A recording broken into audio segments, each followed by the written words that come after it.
Hey there, so welcome back to another video. Okay, so a little explanation as to where I was before we get into things. So obviously in South Africa, there has been a lot of things happening with regards to looting and protesting and things like that. And I just felt like last week wasn't really appropriate for me to post. I, first of all, was taking it quite hard. I was feeling overly depressed, and I feel like it's important to talk about mental health and things like that. So do excuse me. But yeah, I was feeling very down, and just the state of everything that was happening was really getting to me. So, first of all, I wasn't motivated at all to edit or to film or anything like that. Yeah, I took like a hiatus from social media, if you will. Basically, what happened was last week, Monday, I filmed my Drag Race video, and then that Tuesday, I was supposed to film this video. And basically, what had happened was on Monday night, I don't know if the president spoke on Monday or if I just happened to be watching the news. Obviously, I'd heard from a lot of people about the looting and things like that. But on Monday night, I actually watched the news and saw how serious it was, and it really hit me. It was quite difficult to watch. So, yeah, I didn't take it very well. And I just felt the need to sort of step back from doing this for a while and just sort of form my own opinions, first of all, because the news is telling us a lot of things. People on WhatsApp are telling us a lot of things. So I just felt the need to form my own opinion on what was happening. I felt the need to educate myself on what was happening, and that's what I did. And yeah, I needed to take care of myself as well. I feel like it's very important for us to take care of ourselves. I think mental health and mental stability is much more important than climbing on to YouTube and filming a makeup tutorial. You know what I mean? So that's why I took time off. I hope it's not too much of an issue. If it is, oh well, it's my choice at the end of the day. So anyways, so now that that's been said and done, obviously the situation in our country has improved a tiny bit. But I'm in a place now where I've educated myself enough to know what is happening, and I feel comfortable enough to start uploading again and editing and all that jazz. So yeah, as you can see from the title of the video and the thumbnail and all those things, we are going to be doing a history and makeup today about Marie Antoinette. I didn't know much about her before this video. I was always interested to learn more, and I'm happy that I got to do that with this video. So I hope you're all ready. It is just going to be like my normal history and makeup format. I'm going to be just doing a face inspired by Marie Antoinette, and then the voiceover will tell you all the history. So yeah, let's get right into the video.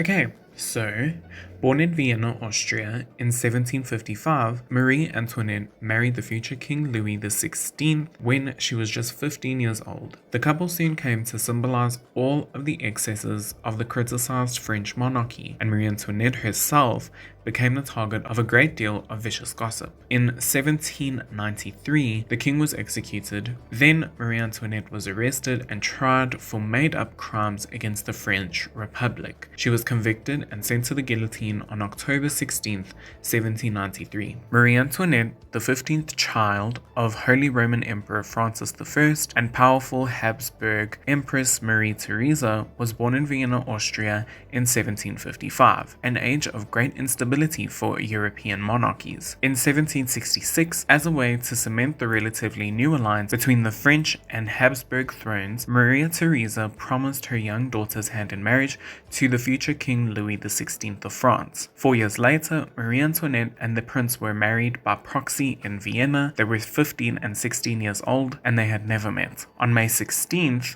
of 1770, a lavish second wedding ceremony took place in the royal chapel at Versailles. More than 5,000 guests watched as the two teenagers were married. It was the beginning of Marie Antoinette's life in the public eye. Politics literally made strange bedfellows in the case of Marie Antoinette and Louis. Just hours after they first met, the young teenagers were escorted to the bridal chamber on their wedding night by the groom's grandfather, King Louis XV. After the king blessed their bed, gave them both a kiss, and left the room to allow them to start work on producing a royal heir. Nothing happened between the two relative strangers that night. Apparently, nothing happened for the next 7 years either. Finally, in 1777, Maria Theresa dispatched one of her sons, Emperor Joseph II, to Versailles to intervene. And the problem was rectified because, in the words of the emperor, the couple had been two complete blunderers. Within a year, Marie Antoinette bore the first of the couple's 4 children. Life as a public figure was not easy for Marie Antoinette. Her marriage was difficult, and as she had very few official duties, she spent most of her time socializing and indulging her extravagant tastes. For example, she had a model farm built on the palace grounds that she and her ladies-in-waiting could dress in elaborate costumes and pretend to be milkmaids and shepherdesses. Widely circulated newspapers and inexpensive pamphlets poked fun at the Queen's profligate behavior and spread outlandish, even pornographic, rumors about her. Before long, it became fashionable to blame Marie Antoinette for all of France's problems. In fact, the nation's difficulties were not the young queen's fault. 18th century colonial wars had created a tremendous debt for the French state. The people who owned most of the property in France, such as the Catholic Church and nobility, generally did not have to pay taxes on their wealth. Ordinary people, on the other hand, felt squeezed by high taxes and resentful to the royal family's conspicuous spending. Louis XVI and his advisors tried to impose a more representative system of taxation, but the nobility resisted. In 1789, representatives from all 3 estates met at Versailles to come up with a plan to reform the French state, but noblemen and clergymen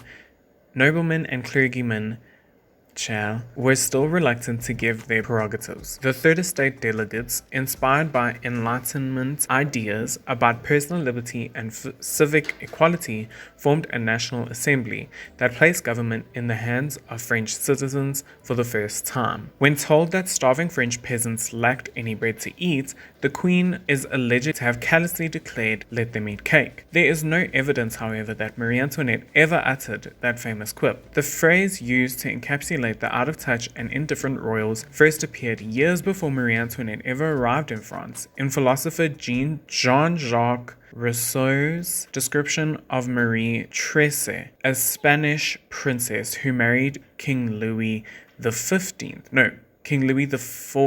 in 1660. The remark was also ascribed of 2 aunties of Louis XIV before it was fictitiously tied to Marie Antoinette. At the same time, conditions worsened for ordinary French people, and many became convinced that the monarchy and the nobility were conspiring against them. Marie Antoinette continued to be a convenient target for their rage. Cartoonists and pamphleteers depicted her as an Austrian whore, doing everything she can to undermine the French nation. In October of 1789, a mob of Parisian women protesting the high cost of bread and other goods marched to Versailles, dragged the entire royal family back to the city, and imprisoned them in the Tuileries. In June of 1791, Louis XVI and Marie Antoinette fled Paris and headed for the Austrian border, where rumor has it the Queen's brother, the Holy Roman Emperor, waited with troops ready to invade France, overthrow the revolutionary government, and restore the power of the monarchy and the nobility. This incident, it seemed to many, was proof that the Queen was not just a foreigner,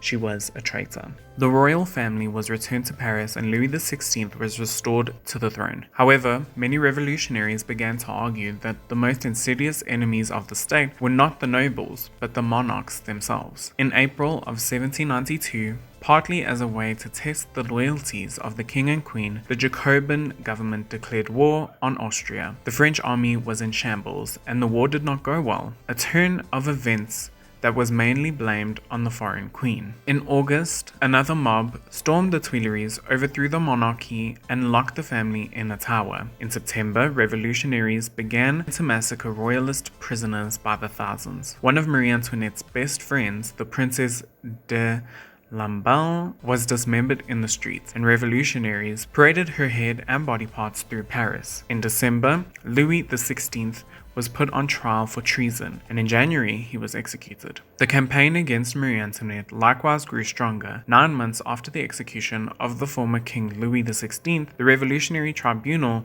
tried the former queen on trumped-up crimes against the French Republic that included high treason, sexual promiscuity, and incestuous relations with her son Louis Charles, who was forced to testify that his mother had molested him. After a 2-day show trial, an all-male jury found the former queen guilty on all charges and unanimously condemned her to death. She was convicted of treason and sent to the guillotine. She was 37 years old. Following the execution of Marie Antoinette, her body was placed in a coffin and dumped into a common grave behind the Church of Madeleine. In 1815, after the Bourbon Restoration returned King Louis XVIII to the throne following the exile of Napoleon, he ordered the bodies of his older brother Louis XVI and Marie Antoinette exhumed and given a proper burial alongside other French royals inside the Basilica Cathedral of Saint Denis. The story of revolution and resistance in 18th century France is a complicated one, and no two historians tell the story the same way.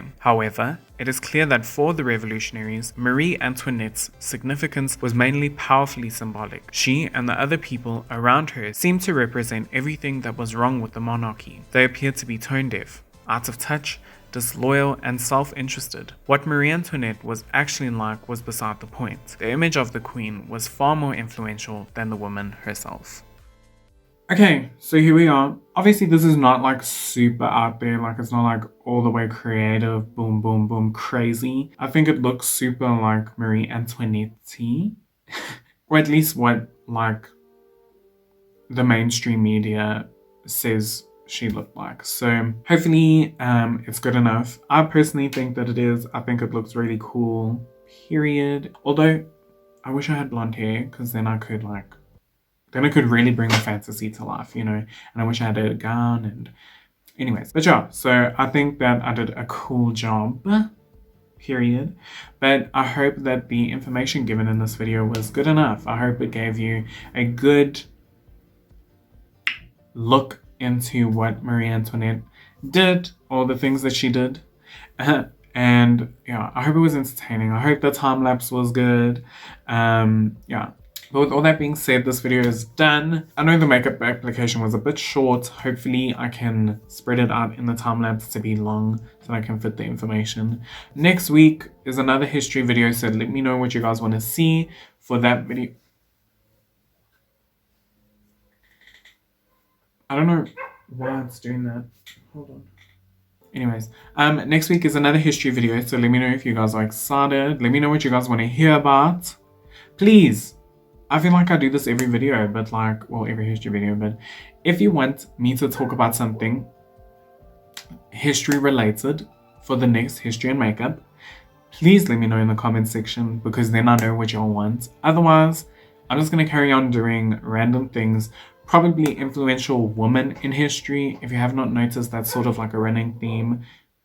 I haven't really done anything male dominated yet, so yeah, I'll probably continue doing females. But anyways, so I hope you guys enjoyed it. Wait. I hope you have a great morning or evening or night. And I can't wait to see you next time. Bye. This backdrop.